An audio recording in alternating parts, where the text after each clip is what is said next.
I really like the line, and I'm finding it very useful at the moment, to be responding to the way things unfold in front of me. And in your golden sequence, you talk about surrender and acceptance. I'm just wondering if there's being of service. How can I be of service in this moment? I just wonder if there's a passivity to that, or is that? It seems as though there's an opportunity for other people to take great advantage of that. Mm-hmm. At times, how does one kind of notice or protect oneself or live that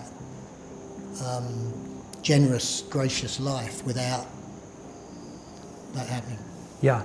So, well, just to create some context, Neil is referring to a book I wrote called The Golden Sequence, which is an instruction for how we can best overcome the involuntary impulse of defensiveness and confront whatever it is that is obstructing us from freely accessing our deepest nature, which is love, the propensity to want to create greater connection, shared growth experience, and nurture belonging. That's our most primal need as spiritual beings. And he was referring to an aspect of the book where at the end, we sort of summarize it, and I'll spoil the whole book for you right now. The simplest way to bring everything that I've written in the book into one statement is, how can I be of service in this moment? When we are spontaneously bringing our attention in the moment and being vigilant to the need that the fullness of my being can respond to spontaneously and quite effortlessly, when I have resolved my neediness, my desperation for validation, when I have resolved my existence, when I understand the innate value of myself without having to affirm it in any way intellectually. It just is. What occurs is a flooding of intelligence that is seeking to be channeled where there is need.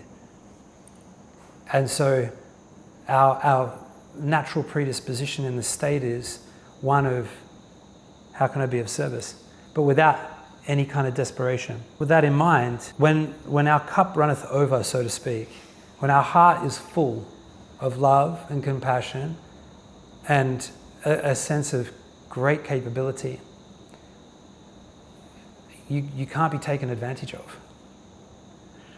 It's like, it's an endless supply, and if you do feel some kind of odd, awkward strain where there isn't a dynamic of reciprocity, you're not being met, then instinctively what would occur is an implementation of some boundary, but not in any punitive way, as an act of love, as a way of communicating, oh, this is the best way to get the best out of me right now.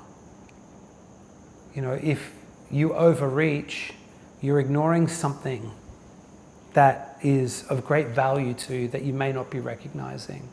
So if somebody wants to try and take advantage of somebody that is, really wishing to be a powerful elevating force in their life,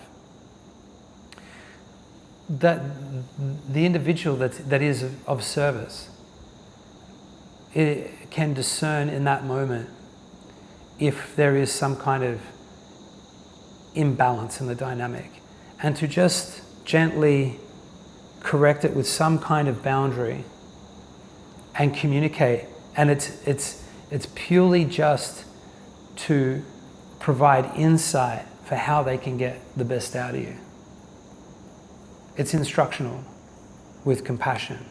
It's not like, I need to defend myself from you, you little, bandit. It's more of, oh, okay, you haven't yet had an experience of interacting with somebody with this kind of sensibility. You don't need to play that game with me. You don't need to try and take advantage of this. I'm already here, And yeah, it's always a very, very powerful exchange. for somebody that's behaving in a way that they're probably not even aware of. They're running a program that's generally in the subconscious, just this desperate need to kind of take what they can or use you for something, for their own personal validation or something like that. When we're able to gently hold up a mirror in a non-confrontational way and go, you don't need to do that, and I still like you. It's like they're exposed, there's vulnerability, but you're like soft and compassionate, so there's no need to freak out. Some will, can't control that, but generally, if you can hold the space, you can go through a process where they go, oh, shit, yeah, you're right, I don't need to do that. Because often we just need to see it. Because most of us behave in ways that are in accordance with our conditioning. And often we don't know it until someone points it out. Generally, it's not that gracious if we're violating somebody. We often just get told to F off and, or something, or it ends up in an argument and tears, and you have to learn it the hard way. And what I'm describing in the book and what I'm describing now is, what we grow into when we deliberately cultivate that sensitivity of awareness to our own situation first, because you can only spontaneously be that with others when you're that way with yourself. So we have to reconcile, as I said, our existence. We have to reconcile the way in which we are with ourselves, and how we have to learn to be gentle and compassionate and patient with ourselves. And once we start doing that, we just notice it spontaneously being expressed in that same way with everyone. You just look at the world through the lens that you see yourself. And that's just a universal truth. Irrespective of whether you're awake or not, we see the world through our own mind, and the way that we relate to ourselves is through our own mind. So as is the mind, so is our reality. So, and then boundaries is a really wonderful conversation that I love to talk about. Yeah, and that's, it's a big leap for everybody in their development to start compassionately implementing boundaries. Boundaries is a language of love. We can't expect people to know how we want to be interacted with. It's just a false assumption that we make of pretty much everybody. That when we meet, we kind of gel, that you see the world like I see it, and but at some point it's very healthy in a conflicting moment. We don't wait till shit hits the fan before we start communicating about our boundaries. It's a lot harder conversation to have. But when it's relaxed and whatever, you're like, so, I really appreciate ... and I really like it when, and what I really value is, and what you're doing is you're expressing your boundaries, but in a non-confrontational way where you're not calling it a boundary. Whereas if it's in a confrontation, it's like, you overstepped the line, and this is the consequence of that.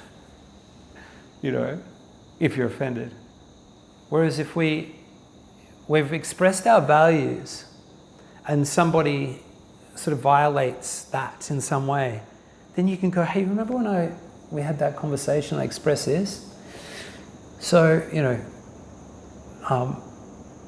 when you say something like that, or you do something like that, it kind of sort of oversteps that, and it doesn't feel great. Can we talk about that more? Because I'd really like to understand what was motivating you, or just to create some understanding. And there you're exercising a boundary. And in the first instance, gently exercising a boundary is just going, that's my value system. You're just like, there is something here that you need to be aware of in the way in which it's not just a free-for-all.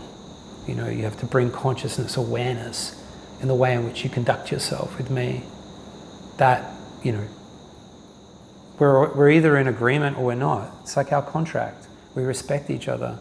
We get curious about what each other value, what everybody values, and then we do our best to kind of honor that if we so choose to enter into a relationship.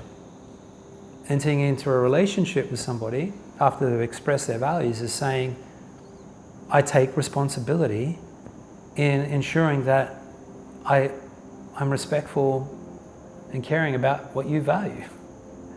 And if you can't be, then expect to be like sort of pushed back into your territory, or, you know, to hurt somebody, to upset them. And, you know, this is just basic stuff that for some reason just all falls between the cracks in our development and our learning. We're not trained in this kind of emotional intelligence, social intelligence. So it's really good, you know, I suspect all of you are across all of this in varying ways, but it's always good to talk about it and be reminded, and it just helps us reflect on how we're going in all of that and go, is there any room for refinement? And there always is, no matter how much you know, even if you write a book about it. There are two things that I'd like to share with you right now. The first is that if you would like to join us for these wisdom sessions, which all the videos are recorded at on a weekly basis, all you need to do is register for our newsletter below. And the second thing I want to share with you is that we offer a free 7-day transformation program that you can access at ritam.studio, which is a part of a much bigger set of teachings, discourses, courses, and programs and retreats that are all available to our members. So if you're interested in taking this teaching to another level, then we welcome you over to Ritam Studio. Please join us.